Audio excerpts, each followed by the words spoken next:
ഹരേ കൃഷ്ണ. എല്ലാവർക്കും മാധവത്തിലേക്ക് സ്വാഗതം. വൈശാഖമാസത്തിൻ്റെ വീഡിയോ നമ്മൾ ഇട്ടിരുന്നു. വൈശാഖമാസം തുടങ്ങാൻ പോവുകയാണ്. അതുപോലെ നമ്മുടെ ഏകാദശിയും വരുന്നു. ഏകാദശിയുടെ വിശദമായ വീഡിയോ ഉടൻ തന്നെ ഇടാം. നമ്മൾ വൈശാഖമാസത്തിൽ വ്രതം എടുത്ത് പ്രാർത്ഥിക്കാൻ ആഗ്രഹിക്കുന്ന എല്ലാവരും തന്നെ അങ്ങനെ ചെയ്യണം. നമ്മളെക്കൊണ്ട് സാധിക്കുന്ന രീതിയിൽ വ്രതമെടുത്ത് തന്നെ ഇരിക്കണം. എങ്ങനെ ആണെങ്കിലും നിങ്ങൾ ആ ഒരു മാസം മത്സ്യമാംസാദികളെങ്കിലും ഉപേക്ഷിക്കാനായിട്ട് ശ്രദ്ധിക്കുക. രാവിലെ എഴുന്നേറ്റ് കുളിച്ച് വിളക്ക് തെളിയിച്ച് നാമം ജപിച്ചതിന് ശേഷം മാത്രം ആഹാരം ജലപാനം ചെയ്യാനായിട്ട് ശ്രദ്ധിക്കുക. വൈശാഖ മാസത്തിൻ്റെ മുന്നോടിയായിട്ട് നമുക്ക് ചില ഭഗവാന്റെ ഭക്തരെ പറ്റി അറിയേണ്ടതായിട്ടുണ്ട്. അങ്ങനെ അറിഞ്ഞിട്ട് ആ വ്രതം എടുത്ത് മുമ്പോട്ട് പോകുമ്പോൾ നമുക്ക് കൂടുതലൊരു ആനന്ദം ആ സമയത്തൊക്കെ ലഭിക്കും എന്നുള്ള കാര്യത്തിൽ യാതൊരു തർക്കവുമില്ല. ഇന്ന് നമ്മൾ പറയാൻ പോകുന്ന ഭഗവാന്റെ ഒരു വലിയ ഭക്തനായ പൂന്താനത്ത് നമ്പൂതിരിയെ പറ്റിയിട്ടാണ്. ജ്ഞാനപ്പാന നമ്മൾ കേട്ടിട്ടുണ്ടല്ലേ. ജ്ഞാനപ്പാന എഴുതിയ ആളാണ് ആര്? പൂന്താനത്ത് നമ്പൂതിരി. പൂന്താനത്ത് നമ്പൂതിരിയെ പറ്റി മറ്റെന്തൊക്കെ നിങ്ങൾക്കറിയാം? നമുക്കൊന്ന് പൂന്താനത്ത് നമ്പൂതിരിയുടെ ആജീവ ചരിത്രത്തിലേക്ക് ഒന്ന് ഓടിച്ചൊന്ന് നോക്കാം. പൂന്താനത്ത് നമ്പൂതിരി വലിയ ഒരു ഭക്തനായിരുന്നു. ഗുരുവായൂരപ്പൻ്റെ ഭക്തനായിരുന്നു, മഹാവിഷ്ണു ഭക്തനായിരുന്നു, ശ്രീകൃഷ്ണ ഭക്തനായിരുന്നു. പക്ഷേ അദ്ദേഹം ഒരു വലിയ പണ്ഡിതനൊന്നുമല്ലായിരുന്നു. ചെറുപ്പകാലത്ത് കുറച്ച് വേദങ്ങളൊക്കെ പഠിച്ചിരുന്നു, സംസ്കൃതമൊക്കെ പഠിച്ചിരുന്നു. എങ്കിലും വലിയ ഒരു പാണ്ഡിത്യമൊന്നും അദ്ദേഹത്തിനില്ലായിരുന്നു. വലിയൊരു സംസ്കൃത പണ്ഡിതനൊന്നും അദ്ദേഹം അല്ലായിരുന്നു. പക്ഷേ തികഞ്ഞ ഒരു ഭക്തനായിരുന്നു, ഒരു പാവം ബ്രാഹ്മണനായിരുന്നു. ഈ പൂന്താനത്ത് നമ്പൂതിരിക്ക് ഒരു ഉണ്ണി പിറക്കുകയാണ്. വലിയ സന്തോഷമായി അദ്ദേഹത്തിന് ഒരു ഉണ്ണി പിറന്നപ്പോൾ ആ ഉണ്ണിയുടെ ചോറൂണ് പ്രമാണിച്ചിട്ട് ഇല്ലത്തിലേക്ക് എല്ലാ ബന്ധുക്കളെയും ഈ നമ്പൂതിരി ക്ഷണിച്ചിട്ടുണ്ടായിരുന്നു. അങ്ങനെ മുഹൂർത്തം രാത്രിയിലായിരുന്നു എന്നാണ് ഐതിഹ്യമാല പറയുന്നത്. അങ്ങനെ ഈ ചോറൂണിൻ്റെ ആ മുഹൂർത്തം അടുത്തു വരികയാണ്. ക്ഷണപ്രകാരം ധാരാളം അന്തർജനങ്ങളും മറ്റു ബ്രാഹ്മണരുമൊക്കെ തന്നെ അവിടെ എത്തിച്ചേർന്നു. എന്നിട്ട് ഇവരുടെ എല്ലാം വസ്ത്രങ്ങൾ എല്ലാം കൊണ്ടുവന്നിട്ട് ഇവരിങ്ങനെ മാറാനുള്ള വസ്ത്രങ്ങളൊക്കെ ആയിട്ടാണ് ഈ അന്തർജനങ്ങളൊക്കെ വന്നിരുന്നത്. എന്നിട്ട് ഈ വസ്ത്രങ്ങളൊക്കെ അവിടെ ഉറങ്ങിക്കിടന്നിരുന്ന ഉണ്ണിയുടെ മേലെ കൊണ്ടുവന്ന് ഇട്ടു എന്നാണ് പറയുന്നത്. അങ്ങനെയാകാം ഈ ഉണ്ണിക്ക് ശ്വാസം മുട്ടലുണ്ടായത്. ഇതൊന്നും അറിഞ്ഞില്ല പാവം അമ്മ. നമ്പൂതിരിയും അറിഞ്ഞില്ല. അങ്ങനെ ചോറൂണിന് മുഹൂർത്തം അടുത്തപ്പോൾ ഉണ്ണിയുടെ അമ്മ ഉണ്ണിയെ എടുത്ത് കുളിപ്പിക്കുവാനായി ചെന്നപ്പോഴേക്കും ഉണ്ണി ശ്വാസം മുട്ടി മരിച്ചു പോയിരുന്നു. അപ്പോൾ അവിടെ ഉണ്ടായിരുന്ന എല്ലാവർക്കും അപ്പോഴാണ് ആ അബദ്ധം മനസ്സിലാവുകയും എല്ലാവരും വളരെയധികം വിഷമിക്കുകയും ചെയ്തു. പൂന്താനത്ത് നമ്പൂതിരിയുടെ വിഷമം എത്രയാണ് എന്ന് നിങ്ങൾക്ക് ഊഹിക്കാമല്ലോ. അങ്ങനെ പണ്ട് മുതലേ ഒരു ഭക്തനായിരുന്നു, ഒരു പാവമായിരുന്നു. അങ്ങനെ ആയിരുന്ന ആ പൂന്താനത്ത് നമ്പൂതിരി ഉണ്ണി മരിച്ചതോടുകൂടി ഒരു വിരക്തനും കൂടി ആയിത്തീർന്നു. അദ്ദേഹം തൻ്റെ ഉണ്ണി മരിച്ചതിലുള്ള ആ വിഷമത്തോടുകൂടി ഉണ്ടാക്കിയ കൃതിയാണ് പ്രസിദ്ധമായ ജ്ഞാനപ്പാന എന്നാണ് പറയുന്നത്. അത്യന്തം ദുസ്സഹങ്ങളായ വിഷമങ്ങൾ നേരിടുന്ന കാലങ്ങളിൽ ഈ ജ്ഞാനപ്പാന മനുഷ്യന് ആശ്വാസമാകും എന്നുള്ള കാര്യത്തിൽ യാതൊരു തർക്കവുമില്ല. കാരണം ഒരു സുഖമുണ്ടെങ്കിൽ ഒരു ദുഃഖമുണ്ട്, ഒരു ഉയർച്ചയുണ്ടെങ്കിൽ ഒരു പതനവുമുണ്ട്. ഇങ്ങനെയുള്ള കാര്യങ്ങളൊക്കെ അതിൽ വളരെ വ്യക്തമായി എഴുതിയിട്ടുണ്ട്. അപ്പോൾ അത് വായിക്കുമ്പം നമുക്കൊരു മനസുഖം അല്ലെങ്കിൽ ഒരു ആശ്വാസം ഉണ്ടാകും എന്നുള്ള കാര്യത്തിൽ ആർക്കും തന്നെ യാതൊരു തർക്കവും ഉണ്ടാവുകയില്ല. അങ്ങനെ ഈ പൂന്താനം നമ്പൂതിരി അങ്ങനെ ഗുരുവായൂരിലേക്ക് വരികയാണ്. അങ്ങനെ ഗുരുവായൂരിലേക്ക് വന്ന് അവിടെ നിരന്തരം ഇരുന്ന് ഭജിച്ച് ഭഗവാനെ കണ്ട് പ്രാർത്ഥിച്ച് ഈ ജ്ഞാനപ്പാന ഭഗവാനെ സമർപ്പിക്കുകയൊക്കെ ചെയ്തു. ആ സമയത്താണ് നമ്മുടെ മേൽപ്പത്തൂരും അവിടെ ഉണ്ടായിരുന്നത്. ഇവർ രണ്ടുപേരും ഏകദേശം ഒരേ കാലഘട്ടത്തിലാണ് ജീവിച്ചിരുന്നത് എന്നാണ് നമുക്ക് മനസ്സിലാക്കാനായിട്ട് സാധിക്കുന്നത്. ആ സമയമാണ് മേൽപ്പത്തൂർ നാരായണീയം എഴുതാനായിട്ട് അവിടെ ഉണ്ടായിരുന്നത്. അങ്ങനെ ആ സമയത്ത് ഈ പൂന്താനത്ത് നമ്പൂതിരി സന്താനഗോപാലം കഥ രചിക്കുവാനായിട്ട് തുടങ്ങുന്നു. അങ്ങനെ കുറച്ചു ഭാഗങ്ങളൊക്കെ ഇങ്ങനെ സന്താനഗോപാലത്തിൻ്റെ എഴുതിയതിനു ശേഷം അദ്ദേഹം ഈ പൂന്താനത്ത് തിരുമേനി നമ്മുടെ മേൽപ്പത്തൂരിനെ കാണാനായിട്ട് പോവുകയാണ്. അദ്ദേഹവും ഗുരുവായൂർ തന്നെയുണ്ട്. എന്നിട്ട് ഇത് കാണിച്ചിട്ട് ഇതിലെന്തെങ്കിലും തെറ്റുണ്ടെങ്കിൽ ഒന്ന് തിരുത്തി തരുമോ എന്ന് ചോദിക്കുകയാണ്. അപ്പം മേൽപ്പത്തൂരിന് ഒരു അഹങ്കാരമുണ്ടായിരുന്നു. ഞാൻ വലിയ വിദ്വാനാണെന്നും എന്നാൽ പൂന്താനത്തിന് ചെറുപ്പകാലത്ത് വലിയ വിദ്യാഭ്യാസമൊന്നും ലഭിക്കാഞ്ഞതിനാൽ അദ്ദേഹം എഴുതി വെച്ചതൊക്കെ തന്നെ തെറ്റായിരിക്കും എന്നുള്ള ഒരു ധാരണ മേൽപ്പത്തൂരിനുണ്ടായിരുന്നു. അങ്ങനെ മേൽപ്പത്തൂർ എല്ലാവരും കേൾക്കെ ഇതിൽ വിഭക്തിയൊന്നുമില്ലല്ലോ, അതുകൊണ്ട് ഇതെന്തായിരിക്കും എന്ന രീതിയിൽ വിഭക്തിയൊന്നുമില്ല, അതായത് ഇതിൽ ഇങ്ങനെ ഗ്രാമറൊന്നും ശരിയല്ല എന്നുള്ള രീതിയിലാണ് പറയുന്നത്. അങ്ങനെ വിഭക്തിയൊന്നും ഇല്ല എന്ന് എല്ലാവരും കേൾക്കെ പറഞ്ഞ് പൂന്താനത്തിനെ അപമാനിക്കുകയാണ്. ആ സമയത്ത് ശ്രീകോവിലിനുള്ളിൽ നിന്നും ഗുരുവായൂരപ്പൻ അരുളി ചെയ്യുകയാണ്. അവിടെ മേൽപ്പത്തൂരിനൊക്കെ കേൾക്കാൻ സാധിക്കുകയാണ്. മേൽപ്പത്തൂർ കേട്ടു എന്നാണ് പറയുന്നത്. പൂന്താനത്തിന് വിഭക്തി ഇല്ലെങ്കിലും സാരമില്ല, അദ്ദേഹത്തിന് മേൽപ്പത്തൂരിനേക്കാൾ ഭക്തിയുണ്ട് എന്ന് ഗുരുവായൂരപ്പൻ ഭട്ടതിരിപ്പാടിനോട് മേൽപ്പത്തൂരിനോട് പറയുകയാണ്. അത് കേട്ടപ്പോഴാണ് തൻ്റെ തെറ്റ് മേൽപ്പത്തൂരിന് മനസ്സിലാവുകയും മേൽപ്പത്തൂർ പൂന്താനത്തിനെ അന്വേഷിച്ച് ചെല്ലുകയും ചെയ്യുന്നത്. അപ്പം പൂന്താനം അങ്ങ് പോയി, വിഷമിച്ച് പോയി. അവിടെ ചെന്നിട്ട് അദ്ദേഹത്തെ ആശ്വസിപ്പിച്ചിട്ട് ഈ രചനയൊക്കെ നോക്കിയിട്ട് ഇതിലൊരു തെറ്റുമില്ല എന്ന് പറഞ്ഞ് അഭിനന്ദിക്കുകയും ചെയ്തു എന്നാണ് പറയുന്നത്. ആ സമയത്ത് കുറച്ചു ഭാഗം മാത്രമേ എഴുതിയിരുന്നുള്ളൂ സന്താനഗോപാലത്തിൻ്റെ. അതിനുശേഷം ഭഗവാൻ ശ്രീകൃഷ്ണനും അർജുനനും കൂടി വൈകുണ്ഠത്തിലേക്ക് എത്തിച്ചേരുന്ന ഒരു ഭാഗമുണ്ട്. സന്താനഗോപാലം പഠിച്ചിട്ടുള്ള എല്ലാവർക്കും തന്നെ അറിയാം, നമ്മൾ ആ ഭാഗമൊക്കെ പറഞ്ഞിട്ടുള്ളതാണ്. ഇനി നമുക്ക് ഭാഗവതം വൈശാഖ മാസത്തിൽ ഒന്നും കൂടി ആ ഭാഗമൊക്കെ ഒന്ന് പറയാം. അങ്ങനെ അർജുനനും ശ്രീകൃഷ്ണനും കൂടി വൈകുണ്ഠത്തിൽ എത്തിച്ചേരുന്ന ആ ഭാഗം എങ്ങനെ വർണ്ണിക്കും എന്നൊരു ആശങ്ക തിരുമേനിക്കുണ്ടാവുകയാണ്. അതായത് ഞാൻ എങ്ങനെ എഴുതും വൈകുണ്ഠത്തെ പറ്റി, ഞാൻ എങ്ങനെ എഴുതിയാലും അത് ശരിയാകുമോ, ഇങ്ങനെയൊക്കെയുള്ള ഒരു ആശങ്ക, എങ്ങനെയാണ് വൈകുണ്ഠം ഇരിക്കുന്നത്, ഇങ്ങനെയൊക്കെയുള്ള ഒരു ആശങ്ക തിരുമേനിക്കുണ്ടായി, പൂന്താനത്ത് തിരുമേനിക്കുണ്ടായി എന്നാണ് പറയുന്നത്. അങ്ങനെ ഈ നമ്പൂതിരി ഇങ്ങനെ വിഷമിച്ചിരിക്കുന്ന സമയത്ത് രാത്രിയിൽ സാക്ഷാൽ ഗുരുവായൂരപ്പൻ തന്നെ വൈകുണ്ഠം അദ്ദേഹത്തിൻ്റെ സ്വപ്നത്തിൽ കാണിച്ചു കൊടുത്തു എന്നാണ് പറയുന്നത്. അങ്ങനെ ഭഗവാൻ കാണിച്ചു കൊടുത്ത ആ വൈകുണ്ഠമാണ് ഈ സന്താനഗോപാലത്തിൽ വർണ്ണിച്ചിരിക്കുന്നത്. അത് സാക്ഷാൽ വൈകുണ്ഠം തന്നെയാണ്, അങ്ങനെ തന്നെയാണ് വൈകുണ്ഠമെന്നാണ് പറയുന്നത്. അതുപോലെ നമ്മൾ ഗുരുവായൂർ പോകുന്ന സമയത്ത് മരപ്രഭു അത് നമ്മൾ കണ്ടിട്ടുണ്ട് അല്ലേ? അത് പൂന്താനത്ത് തിരുമേനിയുമായി ബന്ധപ്പെട്ട് തന്നെയാണ് ഇരിക്കുന്നത്. ഒരു ദിവസം പൂന്താനത്ത് നമ്പൂതിരി ഒരു ശ്ലോകം ജപിക്കുന്ന സമയത്ത് പത്മനാഭോ മരപ്രഭു എന്ന് ചൊല്ലി എന്നാണ് പറയുന്നത്. അത് കേട്ടപ്പോൾ അവിടെ കുറച്ച് വിദ്വാൻമാരായ തിരുമേനിമാരിപ്പുണ്ടായിരുന്നു. അതിൽ ഒരു വിദ്വാനായ നമ്പൂതിരി പറയുകയാണ്, എന്താ വിധി ഇങ്ങനെയൊക്കെ പറയുന്നത്, മരപ്രഭു അല്ല, അങ്ങനെയല്ല അത് ഉച്ചരിക്കേണ്ടത്, ഉച്ചാരണം തെറ്റിപ്പോയി, അമരപ്രഭുവാണ് എന്ന് പറയുന്നു. പത്മനാഭോ അമരപ്രഭു എന്നാണ് പറയേണ്ടത്, അല്ലാതെ പത്മനാഭോ മരപ്രഭു എന്നല്ല പറയേണ്ടത് എന്ന് പറഞ്ഞു കൊടുക്കുന്നു. അത് കേട്ടപ്പോൾ വീണ്ടും ശ്രീകോവിലിനകത്തു നിന്നും ഒരു അശരീരി കേൾക്കുകയാണ്. എന്താണ്? അപ്പോൾ പിന്നെ ഈ മരപ്രഭു ആരാണ്? ഞാൻ മരപ്രഭു തന്നെയാണ് എന്നൊരു അശരീരി ശ്രീകോവിലിനുള്ളിൽ നിന്നും കേട്ടു എന്നാണ് പറയുന്നത്. മറ്റൊരത്ഭുതം കൂടി നടന്നിരുന്നു. നമ്മൾ ആദ്യം തന്നെ പറഞ്ഞു പൂന്താനത്ത് നമ്പൂതിരി ഒരു വലിയ സംസ്കൃത പണ്ഡിതനൊന്നും അല്ലായിരുന്നുവെന്ന്.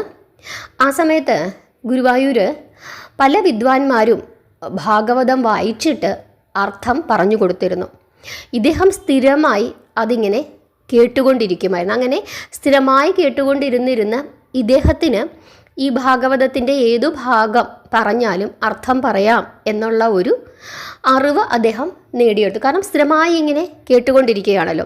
പക്ഷേ ഇദ്ദേഹം പറയുന്നത് തൻ്റെ ഭക്തിരസത്തോടു കൂടിയായിരുന്നു, തൻ്റെ ഒരു മനോഭാവം, താൻ അത് കേട്ടിട്ട് താൻ എങ്ങനെയാണോ അത് മനസ്സിലാക്കുന്നത് തൻ്റെ ഭാവനയിൽ വിടരുന്ന രീതിയിൽ വളരെ ഭക്തിയോടുകൂടി വളരെ സരളമായി പറഞ്ഞു കൊടുത്തുകൊണ്ടിരുന്നു. അതുകൊണ്ട് തന്നെ എല്ലാവർക്കും ഈ പൂന്താനത്ത് നമ്പൂതിരി പറയുന്നതിനോടായിരുന്നു കൂടുതൽ താല്പര്യം. മറ്റുള്ളവരൊക്കെ ഇങ്ങനെ വളരെ കട്ടിയായി പെട്ടെന്ന് ആളുകൾക്ക് മനസ്സിലാകാൻ പറ്റാത്ത രീതിയിൽ കറക്റ്റായൊക്കെ ഇങ്ങനെ പറഞ്ഞുകൊണ്ടിരുന്നപ്പോൾ വളരെ രസകരമായി സരളമായി ഒരു സാധാരണ മനുഷ്യന് മനസ്സിലാകുന്ന രീതിയിൽ പൂന്താനം നമ്പൂതിരി പറഞ്ഞുകൊണ്ടിരുന്നപ്പോൾ എല്ലാവരും ഇങ്ങനെ പറഞ്ഞു, പൂന്താനം പറഞ്ഞു തന്നാൽ മതി, അതേ ഞങ്ങൾക്ക് മനസ്സിലാകുന്നുള്ളൂ എന്ന് ഇങ്ങനെ പറഞ്ഞുകൊണ്ടിരുന്നു. അത് മറ്റുള്ളവർക്ക് അല്പം അസൂയയും ഒക്കെ ഉണ്ടാക്കി എന്നുള്ളത് നമുക്ക് സ്വാഭാവികമാണല്ലോ, അങ്ങനെ ഉണ്ടാകും. എങ്കിലും ആര് വായിച്ചാലും അർത്ഥം പറയുക എന്നുള്ളത് പൂന്താനത്ത് നമ്പൂതിരിയുടെ ഒരു പതിവായി തോന്നുന്നു. കാരണം ഭാഗവതം വായിക്കുന്നത് ഒരു വിദ്വാനാണെങ്കിലും അർത്ഥം പറയുന്നത് പൂന്താനമായി. കാരണം ജനങ്ങൾക്കത് കേട്ടാൽ മതി, അങ്ങനെ ഒരു പതിവായി തീർന്നു. അങ്ങനെ ഒരു ദിവസം ഒരു വിദ്വാൻ വായിക്കാനും പൂന്താനത്ത് നമ്പൂതിരി അർത്ഥം പറയുവാനും തുടങ്ങി.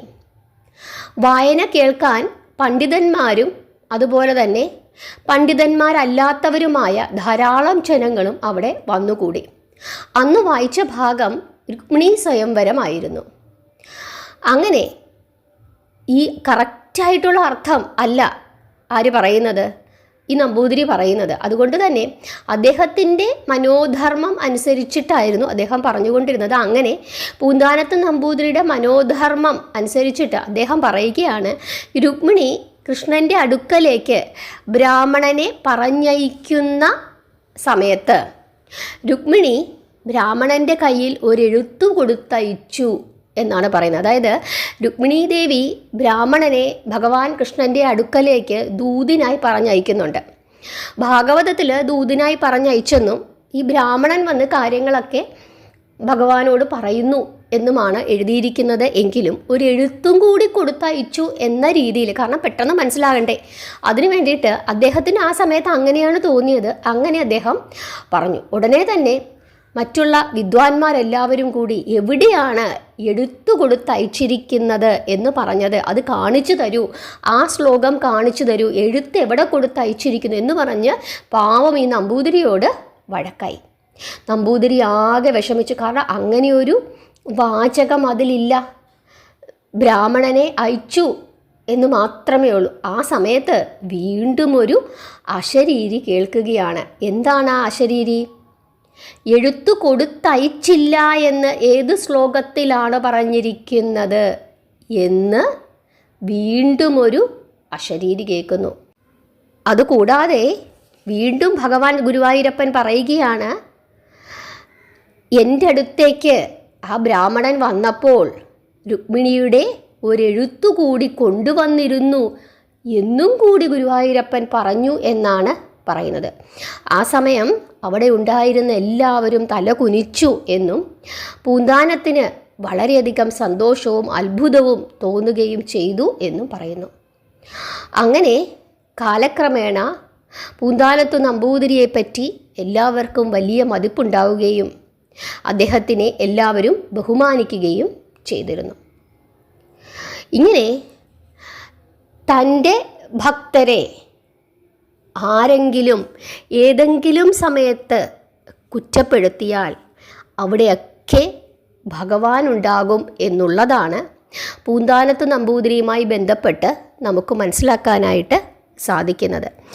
തൻ്റെ ഭക്തനെ ഒന്ന് ഉയർത്തുന്നതിനു വേണ്ടി മറ്റു പലരെയും താഴ്ത്തിക്കെട്ടുന്നതിനും ഭഗവാൻ ശ്രമിക്കാറുണ്ടായിരുന്നു എന്നുള്ളതും സത്യം തന്നെ. കാരണം അഹങ്കാരം അല്പമുണ്ടായിരുന്ന മേൽപ്പത്തൂരിനെ ഒന്ന് താഴ്ത്തി പൂന്താനത്തിൻ്റെ മുമ്പിൽ, എന്നിട്ട് ഒട്ടും അഹങ്കാരമില്ലാത്ത നിഷ്കളങ്ക ഭക്തിയുള്ള പൂന്താനത്തിനെ ഭഗവാൻ ഒരുപാട് സ്നേഹിച്ചിരുന്നു എന്നും നമുക്ക് ഈ ഭാഗങ്ങളിലൂടെ മനസ്സിലാക്കാനായിട്ട് സാധിക്കും. പലപ്പോഴും നമ്മൾ കണ്ടിട്ടുണ്ട് അല്ലേ, നമ്മൾ ചിലപ്പോൾ ഒരു കഥ പറയുമ്പം ഇങ്ങനെ അല്ലല്ലോ അതിൽ പറഞ്ഞിരിക്കുന്നത്, അങ്ങനെ ചോദിക്കുന്ന ആളുകളുണ്ട്. നിങ്ങൾ ഈ പറഞ്ഞത് തെറ്റാണ്, അങ്ങനെയല്ല ശരിക്കും ഈ രീതിയിലാണ് പറഞ്ഞിരിക്കുന്നത്. ഇങ്ങനെ പറയും. എന്നിട്ട് ഞാൻ വലിയ കേമനാണ് എന്നുള്ള, അല്ലെങ്കിൽ ഞാൻ നന്നായി ഭാഗവതം വായിച്ചിട്ടുള്ള ആളാണ് എന്ന ഭാവത്തിലാണ് അവരൊക്കെ സംസാരിക്കുന്നത്. അതൊരു തരം അഹങ്കാരമാണ്. ആ അഹങ്കാരമാണ് ഇവിടെ ഭഗവാൻ എന്ത് ചെയ്തത്? പൂന്താനത്തിൻ്റെ മുമ്പിൽ തീർത്തു കൊടുത്തത്. ശരിക്കും പറഞ്ഞു കഴിഞ്ഞാൽ ഭഗവാൻ എന്താണ് ആഗ്രഹിക്കുന്നത്? വളരെ ശ്രേഷ്ഠതയോടുകൂടി, പാണ്ഡിത്യത്തോടുകൂടി, അക്ഷരസ്ഫുടതയോടുകൂടി പ്രാർത്ഥിക്കുന്നത് ഭഗവാൻ ഇഷ്ടം തന്നെയാണ്. പക്ഷേ അതൊന്നുമില്ലാതെ നിഷ്കളങ്കമായ ഭക്തിയോടുകൂടി, സ്നേഹത്തോടുകൂടി തന്നെ ആരാണോ വിളിക്കുന്നത് അവരുടെ കൂടെ പോകാനാണ് ഭഗവാൻ ഏറ്റവും ഇഷ്ടം എന്നുള്ളത് നിങ്ങൾ മനസ്സിലാക്കുക. ഇനി മറ്റൊരു കഥ കൂടി നിങ്ങൾക്ക് കേൾക്കാം. ശ്രദ്ധിച്ച് കേട്ടുകൊള്ളുക. അങ്ങനെ പൂന്താനത്തിനെ പറ്റി വലിയ ബഹുമാനം എല്ലാവരുടെയും ഇടയിൽ ഉണ്ടായിത്തീർന്നു എന്ന് നമ്മൾ പറഞ്ഞു. അതിനുശേഷം ക്ഷേത്രത്തിൽ പതിവായി നമസ്കാര ഭക്ഷണത്തിനിരിക്കുമ്പോൾ വേദജ്ഞരും വിദ്വാൻമാരുമായ ബ്രാഹ്മണർ എത്രയുണ്ടായിരുന്നാലും പൂന്താനത്ത് നമ്പൂതിരിയെ മാന്യമായ സ്ഥാനത്ത് ഒന്നാമതായി ഇരുത്തുക എന്നുള്ളത് പതിവായി. ക്രമേണ ആരും പറഞ്ഞില്ലെങ്കിലും അദ്ദേഹത്തിന് ഒരു ബഹുമാന്യമായ സ്ഥാനം ഉണ്ടായിത്തീർന്നു. അങ്ങനെ ഇരിക്കുമ്പോൾ ഒരു വിദ്വാനായ ഒരു നമ്പൂതിരിപ്പാട് ഗുരുവായൂർ ക്ഷേത്രത്തിൽ ദർശനത്തിനായിട്ട് വന്നു ചേരുകയാണ്. ആ നമ്പൂതിരിപ്പാടിനും ഊണ് ക്ഷേത്രത്തിൽ തന്നെയായിരുന്നു. അതിനാൽ ക്ഷേത്ര അധികാരിയായ നമ്പൂതിരി അന്നു ഭക്ഷണത്തിന് മാന്യസ്ഥാനത്ത് നമ്പൂതിരിപ്പാടിനെ ഇരുത്താമെന്ന്, അതായത് ആ പുതുതായിട്ട് വന്ന നമ്പൂതിരിപ്പാടിനെ ഇരുത്താം എന്ന് നിശ്ചയിക്കുന്നു. സാധാരണ അവിടെ ആരാണ് ഇരിക്കുന്നത്? പൂന്താനത്ത് നമ്പൂതിരിയാണ് ഇരിക്കുന്നത്. പക്ഷെ ആ സ്ഥാനത്ത് ഇത്തവണ ഈ പുതുതായിട്ട് വന്ന ഈ വിദ്വാനായ നമ്പൂതിരിയെ ഇരുത്താമെന്ന് ആ ക്ഷേത്രത്തിലെ അധികാരിയായ നമ്പൂതിരി നിശ്ചയിക്കുകയാണ്. പൂന്താനത്ത് നമ്പൂതിരി ഈ വിവരമൊന്നും അറിഞ്ഞില്ല. പാവം പതിവ് പോലെ ഊടുകാലമായപ്പോൾ താൻ എന്നും ഇരിക്കുന്ന ആ സ്ഥലത്ത് പോയിരുന്നു. ആ സമയത്ത് ക്ഷേത്രാധികാരി പൂന്താനത്ത് നമ്പൂതിരിയോട് ഇങ്ങനെ പറയുകയാണ്: മഹായോഗ്യനായിരിക്കുന്ന ഒരു ഉത്തമ ബ്രാഹ്മണൻ ഇവിടെ വന്നിരിക്കുന്ന സ്ഥിതിക്ക് ഇന്ന് താൻ ഇവിടെ ഇരിക്കുന്നത് അത്ര ന്യായമല്ല, അങ്ങോട്ട് മാറിയിരിക്കൂ എന്ന് പറഞ്ഞു. എങ്കിലും പല യോഗ്യന്മാർ കൂടി തനിക്ക് സമ്മതിച്ചു തന്നിരിക്കുന്ന ആ സ്ഥാനം വിട്ടുകൊടുക്കുന്നതിന് പൂന്താനത്തിന് മനസ്സുണ്ടായില്ല. അതുകൊണ്ട് തന്നെ അദ്ദേഹം എഴുന്നേറ്റു മാറിയതുമില്ല എന്നാണ് പറയുന്നത്. അതിനാൽ ക്ഷേത്രാധികാരി അദ്ദേഹത്തിൻ്റെ കൈക്കു പിടിച്ചു വലിച്ച് എഴുന്നേൽപ്പിച്ചു എന്നാണ് പറഞ്ഞിരിക്കുന്നത്. താൻ വിദ്വാനല്ലാഞ്ഞിട്ടാണല്ലോ, അതുപോലെ വേദമൊന്നും നന്നായിട്ട് പഠിക്കാഞ്ഞിട്ടാണല്ലോ തന്നെ ഇങ്ങനെ അപമാനിച്ചത് എന്നോർത്ത് പൂന്താനത്ത് നമ്പൂതിരി വളരെയധികം വിഷമിക്കുകയും അദ്ദേഹം ഉടനെ തന്നെ കരഞ്ഞുകൊണ്ട് പുറത്തേക്ക് ഇറങ്ങിപ്പോവുകയും ചെയ്യുന്നു. അപ്പോഴേക്കും ഭഗവാൻ വീണ്ടും വരികയാണ്. സാക്ഷാൽ ഗുരുവായൂരപ്പൻ ശ്രീകോവിലിനകത്തു നിന്നും വീണ്ടും ഒരു അശരീരി: പൂന്താനം ഇനി ദുഷ്ടന്മാരുടെ അടുക്കൽ താമസിക്കുകയും ഇവിടെ വരികയും വേണ്ട. ഇതാണ് ആ അശരീരി. പൂന്താനത്തിന് എന്നെ കാണണമെന്നുണ്ടെങ്കിൽ ഞാൻ അങ്ങ് പൂന്താനത്തില്ലത്തേക്ക് വന്നുകൊള്ളാം, ഇനി ഇങ്ങോട്ടേക്ക് വരണ്ട, ഈ ദുഷ്ടന്മാരുടെ കൂടെ താമസിക്കണ്ട, ഇവരുടെ കൂടെ ഇരുന്ന് ആഹാരവും കഴിക്കണ്ട.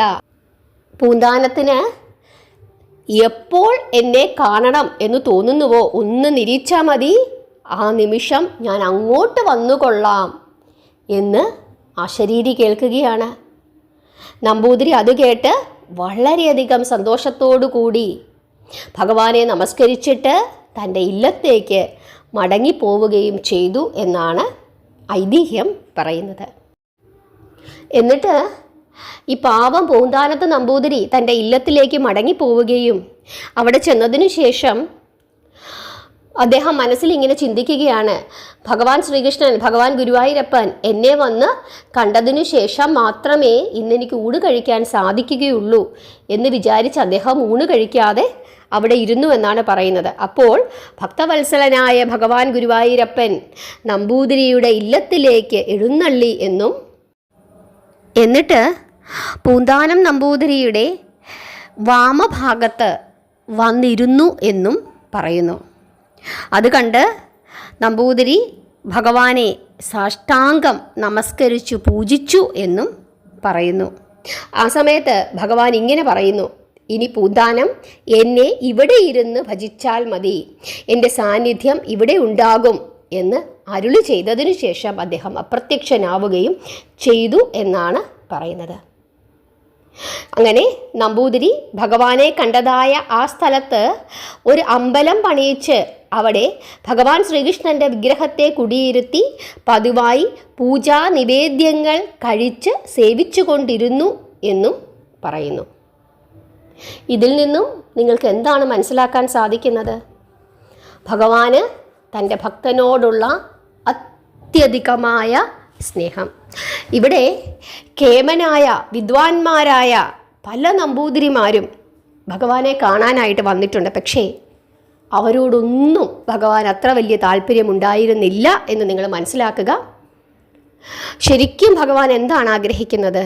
ഒരു മനുഷ്യൻ്റെ നിഷ്കളങ്കമായ ഭക്തിയും സ്നേഹവുമാണ് ഭഗവാൻ ആഗ്രഹിക്കുന്നത്. അതുകൊണ്ട് തന്നെ നിങ്ങൾ 4 ഏകാദശി എടുത്തു കഴിയുമ്പം, അതല്ലെങ്കിൽ ഒരു തവണ ഭാഗവതമൊക്കെ ഒന്ന് വായിച്ച് എല്ലാം ഒന്ന് മനഃപ്പാഠമാക്കി എന്നൊരു ബോധമുണ്ടാകുമ്പം ആരെങ്കിലും എന്തെങ്കിലും ഒരു പിശക് അയാളുടെ നാവിൽ നിന്നും വരുമ്പോൾ അങ്ങനെയല്ല എന്നൊരു അഹങ്കാര രീതിയിൽ പറയുന്നത് ശരിയല്ല എന്നാണ് ഭഗവാൻ പറയുന്നത്. വേണമെങ്കിൽ നമുക്ക് എന്ത് ചെയ്യാം, തെറ്റാണ് എന്ന് തോന്നുകയാണെങ്കിൽ അതിൽ നമുക്ക് വളരെ സാവകാശം, അങ്ങനെയല്ല കേട്ടോ ഭഗവാൻ ഉദ്ദേശിക്കുന്നത് എന്ന രീതിയിൽ നമുക്കൊന്ന് പറഞ്ഞു കൊടുക്കാം. ആ വ്യാഖ്യാനത്തിൽ തെറ്റുണ്ടെങ്കിൽ, അതല്ലാതെ അവൻ്റെ ഭക്തിയെ കുറച്ചു കാണിക്കുന്ന രീതിയിലുള്ള വർത്തമാനങ്ങൾ പറയുന്നത് ഒട്ടും തന്നെ ശരിയല്ല എന്നും ഭക്തരെ അപമാനിക്കുന്നത് ഭഗവാൻ ഒട്ടും തന്നെ ഇഷ്ടമല്ല എന്നും നിങ്ങൾ വിശ്വസിച്ചുകൊള്ളുക. ഇപ്പം ഞാൻ വലിയ ഭക്തയാണ് എന്ന് കരുതുക. എനിക്ക് ഭയങ്കര അഹങ്കാരമാണ്, ഞാൻ വലിയ ഭക്തയാണ്, ഞാൻ ഭാഗവതം നിരന്തരം വായിക്കുന്ന ആളാണ്, എനിക്ക് ഭാഗവതത്തിലെ എല്ലാ കഥകളും അറിയാം, ഒക്കെ ശരി, ഞാനങ്ങനെ വലിയ അഹങ്കാരത്തോടു കൂടി ജീവിക്കുന്ന ഒരാളാണ് എന്ന് കരുതുക. എൻ്റെ വിചാരം എന്താണ്? ഞാൻ വലിയ ഭക്തിയാണ്, ഞാൻ എല്ലാ ഏകാദശി വ്രതങ്ങളും എടുക്കുന്നുണ്ട്, ഞാൻ വെളുപ്പിനെ 4 മണിക്ക് എഴുന്നേറ്റ് വിഷ്ണു സഹസ്രനാമം ജപിക്കുന്നുണ്ട്, വൈകുന്നേരം ഞാൻ ലളിതാ സഹസ്രനാമം ജപിക്കുന്നുണ്ട്, അങ്ങനെ ഞാൻ വലിയൊരു ഭക്തയാണ്, എപ്പോഴും നാമജപം നടത്തിക്കൊണ്ടിരിക്കും, ജപമാല എൻ്റെ കയ്യിൽ, വലിയ ഭക്തയാണ് ഞാൻ. അപ്പോൾ എൻ്റെ മുമ്പിൽ ഒരു സാധാരണക്കാരായ ഒരാൾ വരുമ്പോൾ ഞാനിങ്ങനെ, നിങ്ങൾ ജപിക്കുന്നുണ്ടോ നാമം? എന്തുകൊണ്ട് നിങ്ങൾ ജപിക്കുന്നില്ല? നിങ്ങൾക്ക് ഭാഗവതത്തിലെ ആ കഥ അറിയാമോ? അപ്പോൾ ഒരു പുച്ഛഭാവമാണ് എനിക്ക്. എന്നിട്ട് ഞാനിങ്ങനെ വലിയൊരു കേമത്തിയെ പോലെ നടക്കുകയാണ്. എൻ്റെ ഭക്തി കൊണ്ട് യാതൊരു ഫലവുമില്ല. ഭഗവാൻ എന്നെ ഒന്ന് തിരിഞ്ഞു നോക്കുക പോലുമില്ല. ഞാനിനി 1,00,000 തവണ നാരായണ നാമം ജപിച്ചാൽ പോലും ഭഗവാൻ ഒരു കണ്ണുകൊണ്ട് പോലും എന്നെ നോക്കുകയില്ല. ആ സമയത്ത് വല്ലപ്പോഴും നാരായണ എന്ന് ജപിക്കുന്ന ആ പാവം ഭക്തരെ ആയിരിക്കും ഭഗവാൻ എന്തു ചെയ്യുന്നത്? ഓർക്കുന്നത്. എന്നെ തിരിഞ്ഞു നോക്കത്തില്ല എന്നുള്ള കാര്യത്തിൽ യാതൊരു തർക്കവുമില്ല. കാരണം അഹങ്കാരിയായ ഭക്തനെ ഭഗവാൻ ഇഷ്ടമല്ല. ഭഗവാൻ പക്ഷേ വേറൊരു കാര്യം ചെയ്യും. എന്താണെന്നറിയാമോ? പരമാവധി എൻ്റെ അഹങ്കാരം കുറയ്ക്കുവാനുള്ള മാർഗങ്ങൾ ഭഗവാൻ അന്വേഷിക്കും. അങ്ങനെ എൻ്റെ അഹങ്കാരം ഭഗവാൻ തന്നെ കുറയ്ക്കുമെന്നുള്ള കാര്യത്തിൽ യാതൊരു തർക്കവുമില്ല. അങ്ങനെ എന്നെ ഒരു നല്ല ഭക്തനാക്കി തീർക്കാനായിട്ട് ഭഗവാൻ ശ്രമിക്കും. കാരണം ഭഗവാന്റെ ഭക്തരോട് എന്തായാലും ഭഗവാൻ ഒരു ചെറിയ ഒരു അനുകമ്പയുണ്ടാകും. അപ്പോൾ അഹങ്കാരിയായിരിക്കണ്ട എന്ന് കരുതി ചെറിയ ചെറിയ ശിക്ഷകളൊക്കെ കൊടുത്ത് നേർവഴിക്ക് നടത്താനുള്ള ഒരു പരിശ്രമം കൂടി ഭഗവാൻ എടുക്കും എന്നുള്ളതും സത്യമാണ്. കാരണം അതുകൊണ്ടാണ് ഒരു ചെറിയ അഹങ്കാരമൊക്കെ നമ്മൾ ഈ ഹനുമാൻ സ്വാമിക്കും അതുപോലെ അർജുനനും ഗരുഡനും ഒക്കെ വരുന്ന സമയത്ത് ഭഗവാൻ എന്തു ചെയ്യുന്നത്? ചെറിയ ചെറിയ തട്ടുകളൊക്കെ കൊടുത്ത് അവരുടെ അഹങ്കാരമൊക്കെ മാറ്റി ഉത്തമ ഭക്തരാക്കി തീർത്ത് കൂടെ നിർത്തുന്നത്. കാരണം ഭഗവാന് ഭക്തരെ അത്ര ഇഷ്ടമാണ്. ഭക്തവത്സലനാണ് ഭഗവാൻ. അതുപോലെ തൻ്റെ ഭക്തരെ സ്നേഹിക്കുന്ന ആളുകളോടും ഭയങ്കരമായ ഇഷ്ടമാണ് ഭഗവാന്. നിങ്ങൾക്ക് എല്ലാവർക്കും ഈ കഥ മനസ്സിലായി എന്ന് വിശ്വസിക്കുന്നു. ഈ കഥകളൊക്കെ മനസ്സിലാക്കി വെച്ചുകൊണ്ട് നമുക്ക് ഇത്തവണത്തെ മാധവ മാസത്തിലേക്ക്, വൈശാഖ മാസത്തിലേക്ക് കടക്കാം. ഹരേ കൃഷ്ണ.